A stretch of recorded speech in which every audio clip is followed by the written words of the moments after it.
So yun na nga Joshua here from Offroad Club Philippines. There are a few things that we would like to share with you guys regarding our experiences for outdoors activities, and we would like to let you know that Ford Offroad Club can be a rewarding experience. So para sa mga enthusiasts, sa mga outdoor adventurers, ito yung mga ibang dahilan or ito yung mga dahilan kung bakit gusto yung kasama sa grupo na katulad ng Ford Offroader Club Philippines. So una, syempre, you'll be able to connect with other enthusiasts, yung mga taong merong parehas na interest, people who are sick and tired of busy streets, puro stress na lang. So more often than not, you're looking for a way to divert your attention, relieve the stress, and same time build a friendship with other people na same interest, and such as one of those could be off-roading. So off-roading along with overlandings as well.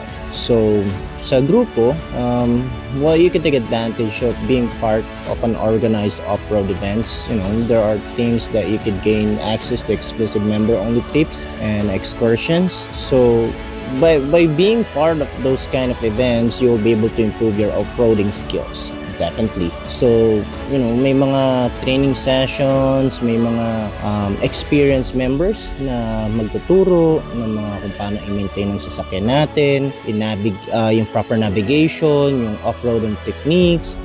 Most of the time, pinag-uusapan dyan, yung mga modification, upgrade specific sa mga sasakyan ng Ford, and yung mga shop, garage na makakapagbigay sa'yo ng mas magandang offer, discount, kasi nga syempre, nowadays we have to get the best value of our money. So yun yung mga usually pinag-uusapan kung saan ba mura magpakabit, saan mura magpa-purchase ng mga ganitong item. So we believe na there are things that you have to set up with your vehicle, not because of the forma, not because of the para lang masabing astig yung sasakyan mo, but most likely kaya mo pinapa-install yan because kailangan mo yan. Like for example, yung mga lights na medyo expensive or kahit mura, same lang naman yung functionality, but what important is you have them installed in your vehicle, kasi we'll never know pag napasarap ang kwentuhan sa trail, biglang gabi na mapapauwi. So you have to have your lights. Better to have it when you need it. So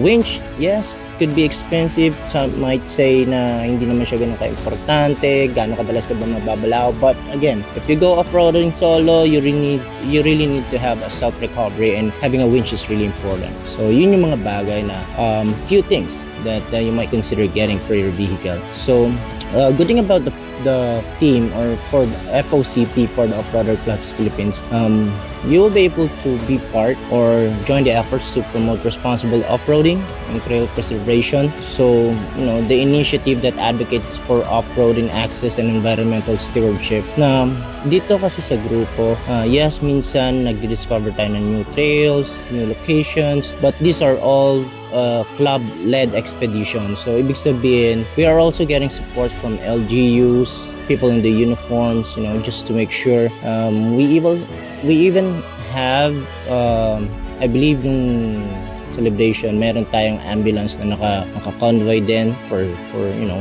emergency. So these are all organized by the group. So you'll be safe, that's one thing for sure.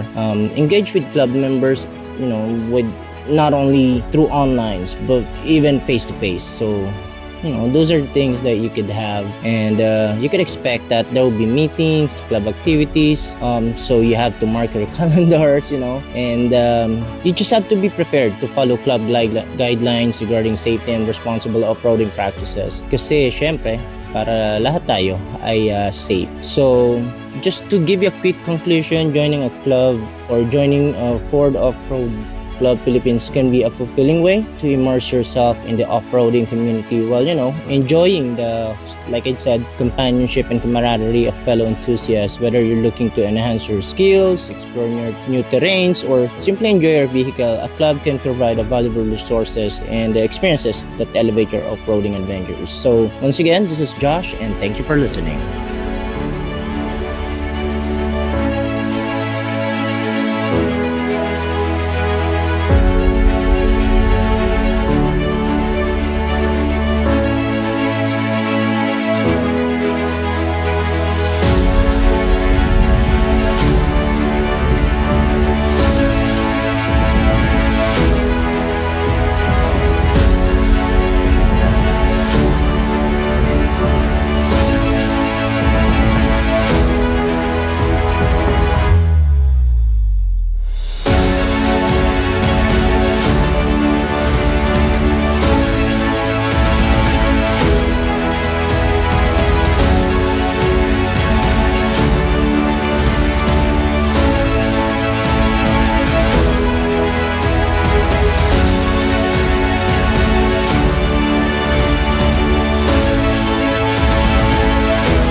Hello Ford Offroaders Club Philippine members.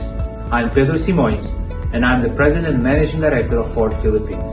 Allow me to greet to your community a happy first anniversary. Congratulations on this special milestone, and we at Ford Philippines are proud of your success as a tightly knit group who share the same passion for adventure and off-roading. As they say, the adventure begins where the road ends. I'm confident that your Ford 4x4 vehicle can take you whenever you want to go. Thank you, and I wish the FOCP more years of friendship and fun adventures together. See you all soon. Thank you.